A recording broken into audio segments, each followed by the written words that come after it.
Good evening everybody, it's your pal Metalhead here. Hope you're all going well. Today it is a really special day today. It marks 9 years since I left my home country of Australia.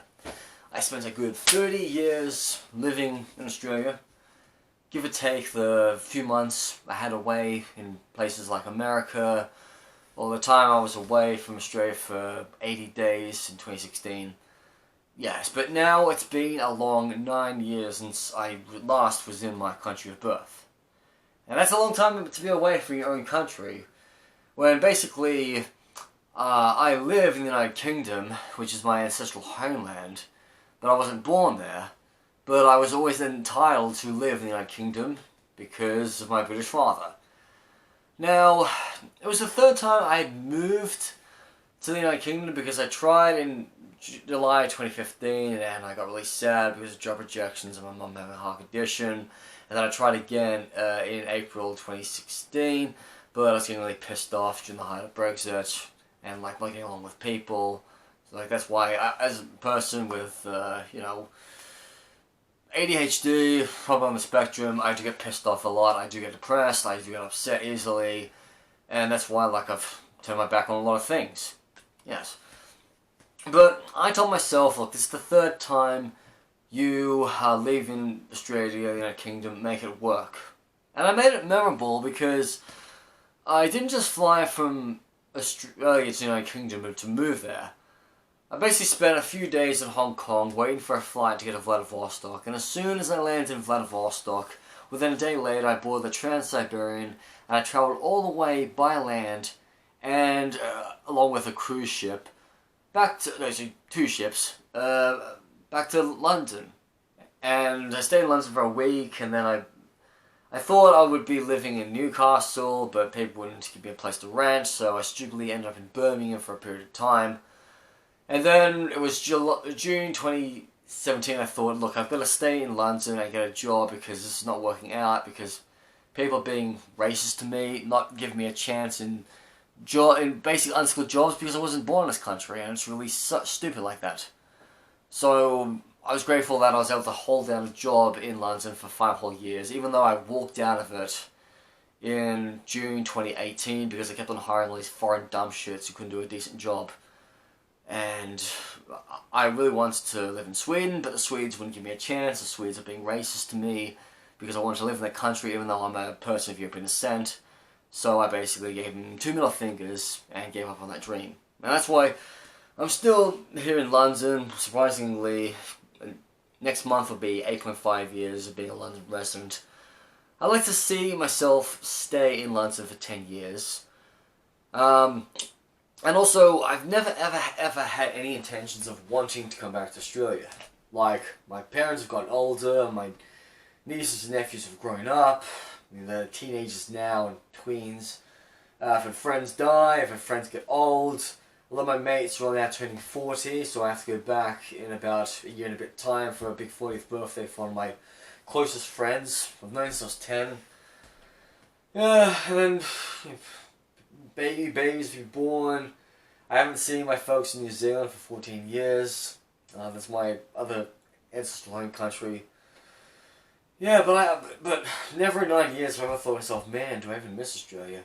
And when I watched this guy, Matt Cameron, who's an Aussie who lives with his wife and his stepchildren in Bali, and he basically spurts about how much crap Australia is because of all its taxes, I think to myself, God, I am so glad I left Australia years ago.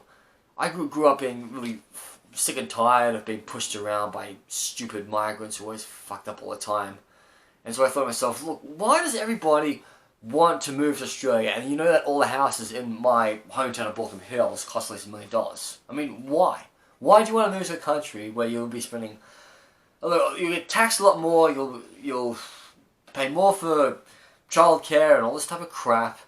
Don't know how your lifestyle's going to be, but then Australia's just going really downhill, all these like high amounts of taxes, and people like myself who have a second citizenship, well, I'm like, I don't have to deal with this. I can go live in the United Kingdom. I've spent 9 years in the United Kingdom, solidly.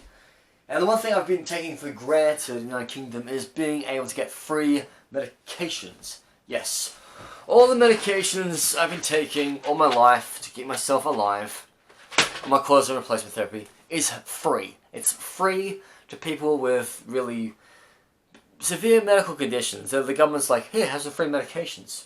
People would say, oh, well, you never know, I could pull the carpet away and you'll have to be paying for medications like we do in Australia. And I'm like, but yes, I did pay for my medications in Australia, but as a dole recipient, I was always paying less money for my medication because I was on the dole.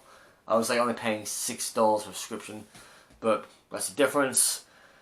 Yeah, and the only one regret I have in 30 years living in Australia is I did not look around my backyard. I never really travelled around my own country. I only went to states like Victoria, New South Wales, Queensland, and then the territories, Northern Territory and ACT. Never went to WA, Tasmania, or South Australia. And I also regret that I never got to look around the Pacific Ocean. I took countless trips in New Zealand because of family crap. I went to Papua New Guinea once for a 2-day trip, which got me questioned by Australian authorities just for taking a 2-day trip, which I told them both to fuck off. And third of all, the typical Australian doesn't have $800 to spend on a flight to get to Nauru, which is a bit crazy. But to get to countries like Nauru, Tuvalu, and Kiribati, you'll be paying a lot of money to get to. And those Pacific Island nations are kind of like the last countries in the world I'd want to visit. Even though there are a lot of really bad countries in Africa which require really tougher visa regulations, I would definitely go to a country like, let's say, Djibouti over Tuvalu, or I would go to, let's say, Sao Tome and Principe instead of going to Solomon Islands. But if I ever do have a mindset that I want to take all these nations, I would literally have to move back to Australia, settle down for a bit, so I could tick off all these nations. But as you all know, like, I've been to every country in Europe. I've been to 24 African nations in 4 years. I still got a lot of Asia to see, so I should probably just focus on countries closer to me while I'm living in the United Kingdom. Anyway, this is Mark the Metalhead, over and out.